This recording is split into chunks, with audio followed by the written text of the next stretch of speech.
नमस्ते दोस्तों, welcome everyone to this special deep dive. आज हम क्लास 12 केमिस्ट्री का एक बहुत ही इंपॉर्टेंट चैप्टर सॉल्यूशंस को मास्टर करने वाले हैं, specially for your NEET and JEE prep. हम बिल्कुल जीरो से हीरो तक जाएंगे, हर एक टॉपिक को डिटेल में कवर करेंगे और साथ में ढेर सारे एग्जाम्पल्स और एग्जाम ट्रिक्स भी देखेंगे। आई नो, इस चैप्टर में इतने सारे फॉर्मूलाज हैं, इतने कॉन्सेप्ट्स हैं कि कंफ्यूजन हो जाता है ना? बट डोंट वरी, चिंता बिल्कुल मत करो।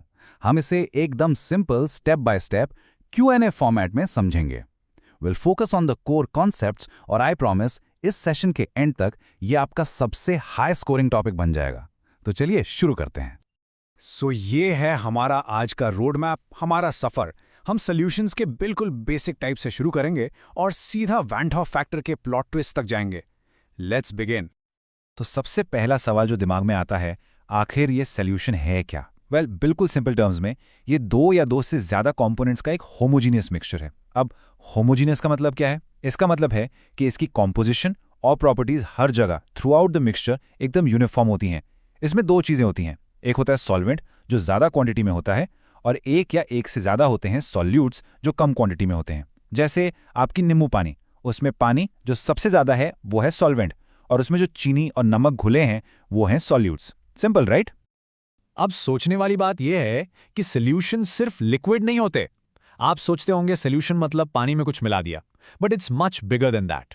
देखो, इस टेबल में टोटल 9 टाइप्स के सॉल्यूशंस पॉसिबल हैं। फॉर एग्जाम्पल, हवा में जो पोल्यूशन है, स्मॉग, वो एक गैस इन गैस सॉल्यूशन है। आपकी फेवरेट कोल्ड ड्रिंक, वो एक गैस इन लिक्विड सॉल्यूशन है जिसमें कार्बन डाइऑक्साइड पानी में घुली होती है। और घर के पीतल के बर्तन, वो कॉपर और जिंक का एक सॉलिड इन सॉलिड सॉल्यूशन है जिसे हम एलॉय भी कहते हैं। तो अब हमने ये तो समझ लिया कि सॉल्यूशंस क्या होते हैं और कितने टाइप्स के होते हैं, but that's just half the story, right? Chemistry में थोड़ा डाइल्यूट या बहुत कॉन्सेंट्रेटेड बोलने से काम नहीं चलता। We need precision. हमें क्वांटिटेटिवली यानी नंबर्स में एग्जैक्टली पता होना चाहिए कि कितना सॉल्यूट कितने सॉल्वेंट या सॉल्यूशन में घुला हुआ है, और इसी को मेजर करने के तरीकों को हम कहते हैं कॉन्सेंट्रेशन टर्म्स। ये सारी टर्म्स सॉल्यूशन की लैंग्वेज है, उसकी स्ट्रेंथ बताने के अलग अलग तरीके। हर टर्म का अपना एक स्पेसिफिक यूज है। जैसे परसेंटेज टर्म्स इंडस्ट्री में काफी कॉमन है।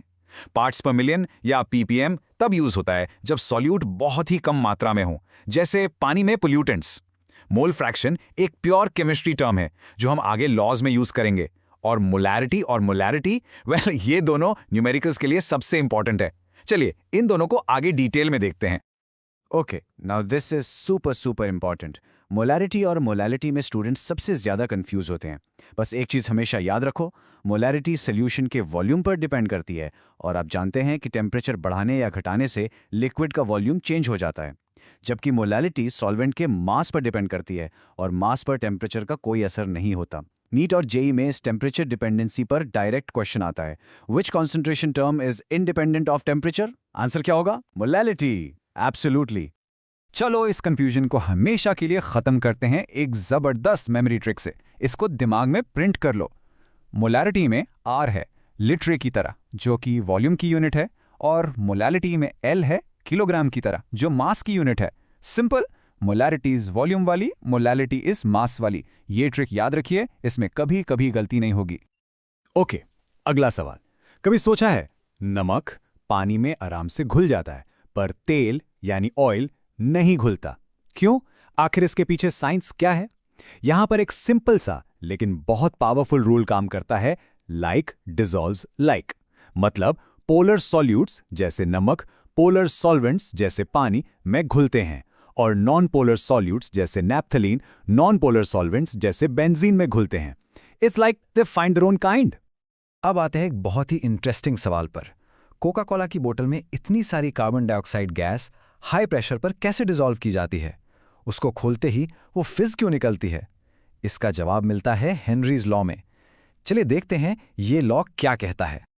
ये formula P = KH × X is a game changer. Simple भाषा में, जितना ज्यादा प्रेशर लगाओगे उतनी ज्यादा गैस यानी उतना ज्यादा mole fraction of gas X उस लिक्विड में डिसॉल्व होगी। That's why your soda is so Fiji under pressure. और एक और important point, Henrys constant KH की वैल्यू जितनी ज्यादा होगी, गैस की सॉल्युबिलिटी उतनी ही कम होगी।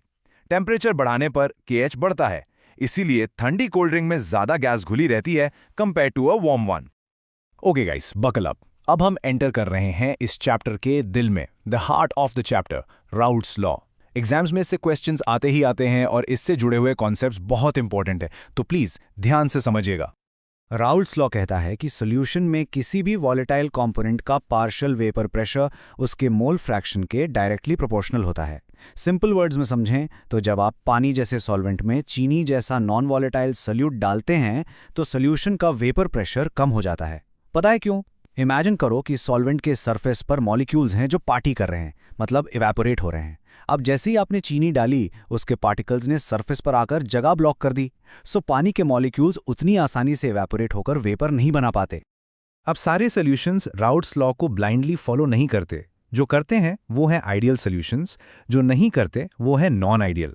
नॉन आइडियल सॉल्यूशंस दो तरह के डिविएशंस दिखाते हैं, पॉजिटिव और नेगेटिव। पॉजिटिव डिविएशन तब होता है जब सॉल्यूट सॉल्वेंट इंटरैक्शंस कमजोर होते हैं, मतलब ए और बी एक दूसरे को पसंद नहीं करते और आसानी से एस्केप करना चाहते हैं, इसलिए वेपर प्रेशर एक्सपेक्टेड से ज्यादा होता है। और नेगेटिव डिविएशन तब जब ए और बी में बहुत स्ट्रॉन्ग अट्रैक्शन, बहुत दोस्ती होती है, वो सॉल्यूशन में ही रहना चाहते हैं, इसलिए वेपर प्रेशर एक्सपेक्टेड से कम हो जाता है। चलिए अब देखते हैं एग्जाम का सबसे फेवरेट टॉपिक, कोलिगेटिव प्रॉपर्टीज। ये वो स्पेशल प्रॉपर्टीज हैं जो बहुत नॉन जजमेंटल हैं। इन्हें इस बात से कोई फर्क नहीं पड़ता कि सॉल्यूट कौन है, चीनी है, नमक है या यूरिया। इन्हें फर्क पड़ता है कि सॉल्यूट पार्टिकल्स कितने हैं। It's all about the quantity, not the quality. ये हैं वो 4 मस्केटियर्स ऑफ कोलिगेटिव प्रॉपर्टीज। पहला, relative lowering of vapour pressure, जो राउट्स लॉ से ही निकल कर आता है। दूसरा, elevation in boiling point, solute डालने से बॉइलिंग पॉइंट क्यों बढ़ जाता है। तीसरा, डिप्रेशन इन फ्रीजिंग पॉइंट, और फ्रीजिंग पॉइंट क्यों घट जाता है। और चौथा, ऑस्मोटिक प्रेशर, जिसका कनेक्शन सीधा बायोलॉजी से है। Let's connect this to real life. इस टेबल में देखिए, हर प्रॉपर्टी का एक फॉर्मूला है और एक रियल वर्ल्ड एप्लीकेशन। जैसे ठंडे इलाकों में गाड़ी के रेडिएटर में पानी ना जम जाए, उसके लिए एंटी फ्रीज यूज करते हैं। ये डिप्रेशन इन फ्रीजिंग पॉइंट का क्लासिक एग्जाम्पल है। और आपके घर का आरओ वाटर प्यूरिफायर, वो रिवर्स ऑस्मोसिस यानी ऑस्मोटिक प्रेशर के प्रिंसिपल पर काम करता है। So this stuff is literally all around us. Okay, screen पे जो दिख रहा है इसको एकदम मंत्र की तरह याद कर लो। It's a golden rule. जब भी आप कोई नॉन वॉलेटाइल सॉल्यूट ऐड करते हैं तो बॉइलिंग पॉइंट ऊपर जाता है, फ्रीजिंग पॉइंट नीचे जाता है, ऑस्मोटिक प्रेशर ऊपर जाता है और वेपर प्रेशर नीचे जाता है। 4 प्रॉपर्टीज, एक सिंपल रूल। एमसीक्यू सॉल्व करने में ये आपका बहुत सारा टाइम बचाएगा। अब तक सब ठीक चल रहा था, हमने फॉर्मूलाज देखे, प्रॉपर्टीज समझी।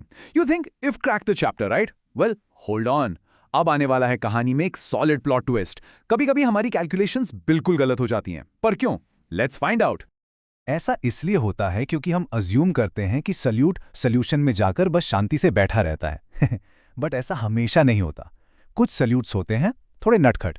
नॉन इलेक्ट्रोलाइट्स जैसे शुगर और यूरिया तो ठीक है, ऐसे ही रहते हैं। लेकिन इलेक्ट्रोलाइट्स जैसे नमक, NaCl, पानी में जाकर अपने आयंस में टूट जाते हैं, डिसोसिएट हो जाते हैं। और कुछ जैसे एसिटिक एसिड बेंजीन में जुड़कर डाइमर बना लेते हैं, यानी एसोसिएट हो जाते हैं।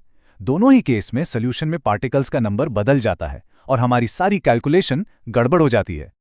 और इस प्रॉब्लम को सॉल्व करने के लिए एंट्री होती है हमारे हीरो की, द वैन ऑफ फैक्टर, जिसे हम I से डिनोट करते हैं।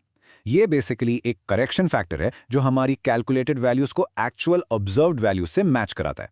सिंपली पुट, I हमें बताता है कि सॉल्यूट के 1 मोल डालने पर सॉल्यूशन में एक्चुअली कितने मोल पार्टिकल्स बन रहे हैं।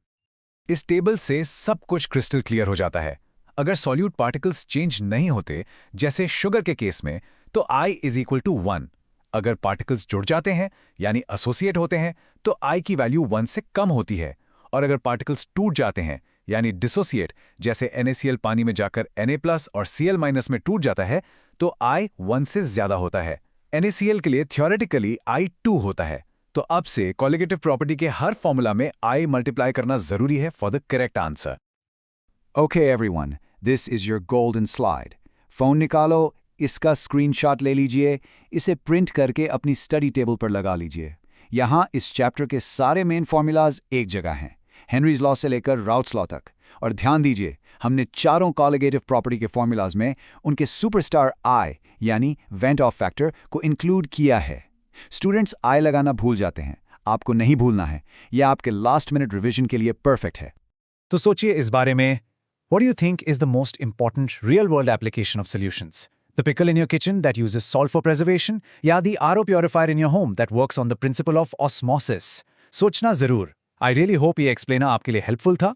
Keep practicing and all the very best. और हाँ, अगर आपको ये कोशिश पसंद आई तो इसे अपने दोस्तों के साथ शेयर कीजिए और आगे आने वाले explainers के लिए जुड़े रहिए. Thank you.